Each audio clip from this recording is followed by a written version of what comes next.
Assalamualaikum warahmatullahi wabarakatuh. Perkenalkan, nama saya Thalita Siva Amelia. Saya berasal dari SMP Negeri 1 Weru, Kabupaten Cirebon.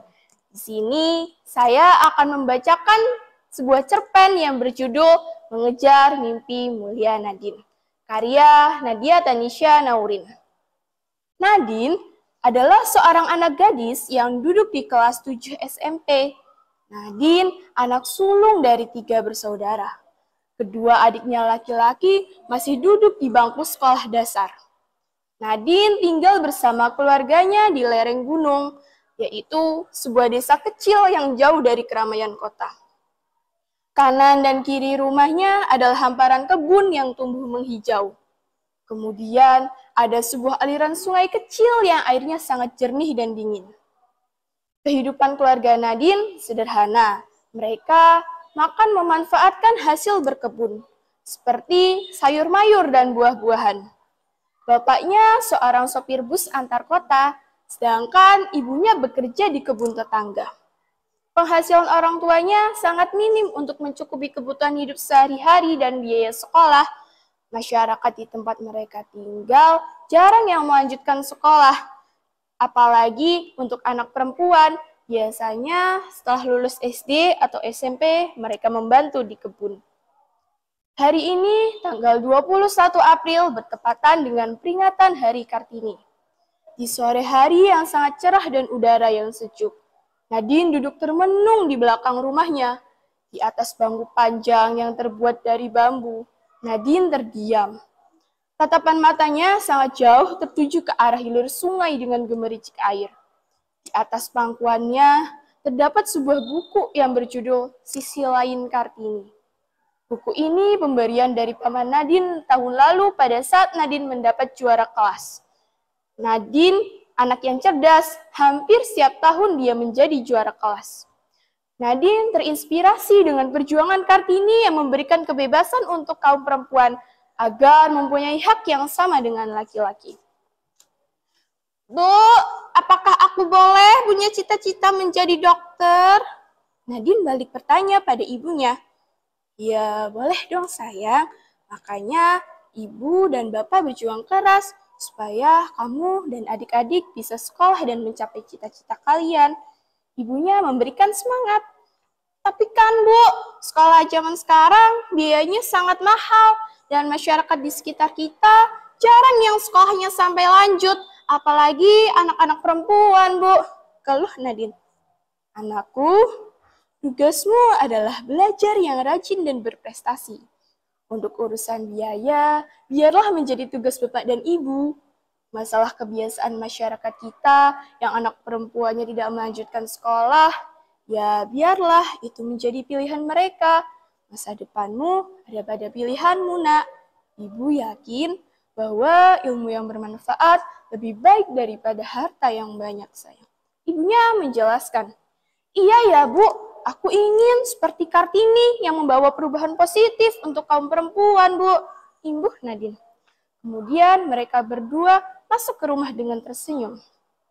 Ayah Nadine saat ini sedang berada di Jakarta. Pada jam istirahat, beliau membeli minuman ke sebuah minimarket.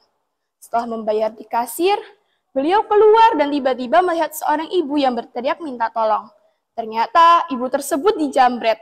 Saat turun dari mobilnya, datang seorang lelaki memakai topi yang merebut paksa tas ibu tersebut. Ayah Nadine yang melihat lelaki tersebut lari, dia langsung mengejar lelaki tersebut dan berusaha untuk merebut tas milik ibu tadi. Ayah Nadine berhasil mengambil tas tersebut, sedangkan lelaki bertopi lari entah kemana. Tas tersebut diberikan kepada pemiliknya. Ibu tersebut mengajak ayah Nadine duduk di kursi yang ada di depan minimarket. Dia berterima kasih pada ayah Nadine, lalu memberikan beberapa lembar uang kepada ayah Nadine. Tetapi ayah Nadine menolaknya. Siapa nama bapak? Tanya ibu itu. Saya Randy, Bu. Jawab ayah Nadine. Oh, Pak Randy. Perkenalkan, nama saya Olivia Maharani. Bapak tinggal di Jakarta. Bu Olivia bertanya. Rumah saya di kampung, Bu. Saya hanya bekerja di Jakarta ini sebagai sopir bus. Jawab ayah Nadine. Oh, gitu. Kalau saya kebetulan dokter, Pak. Saya dinas di rumah sakit, kata Bu Olivia. Wah, jadi ibu ini seorang dokter ya? Pak Randy memastikan ekspresi wajahnya tampak sumringah. Iya, betul Pak Randy. Memangnya kenapa, Pak? Tanya Bu Olivia.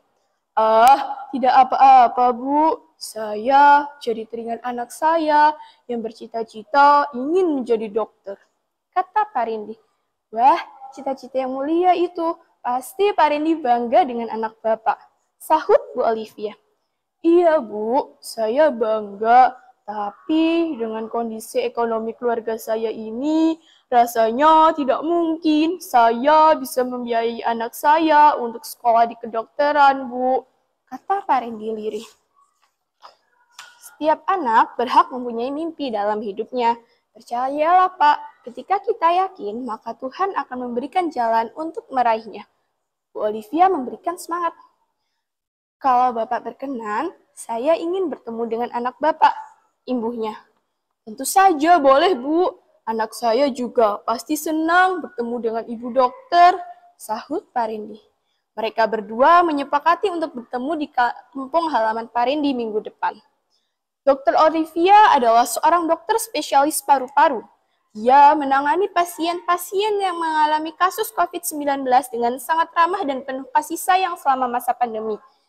Dokter Olivia juga merupakan ketua Yayasan Pendidikan bagi orang yang tidak mampu. Yayasan tersebut dikelola bersama dengan rekan-rekan dokter lainnya. Hari Minggu, Dokter Olivia berkunjung ke rumah Pak Randy. Dia disambut hangat oleh keluarga Pak Randy, termasuk Nadine yang sejak pagi tadi menunggu kedatangannya. Mereka berbincang sambil menikmati singkong rebus dan teh manis yang disajikan oleh istri Pak Randy. Nadine, Bapak pernah bercerita, katanya kamu ingin menjadi dokter ya?